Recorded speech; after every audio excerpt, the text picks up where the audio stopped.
என் மச்சான் மண்புழு புடிச்சிட்டு வரணும் போனா, இன்னும் வரல. அதான் பாடிக்கிட்டு இருக்கேன். அட சண்டாளி, மாரியம்மா தோப்புல உன் சக்காலத்து மறி குழந்தோட சுத்திக்கிட்டு இருக்கான் உன் மச்சான். இப்பதான் பாத்துட்டு வரேன்.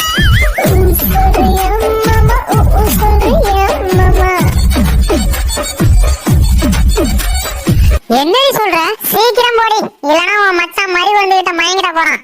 ஏண்டா மண்புழு பிடிக்க போறானா மறி குழந்தை பிடிக்க போயிருக்க? இந்த வரண்டாயிரா. Few minutes later.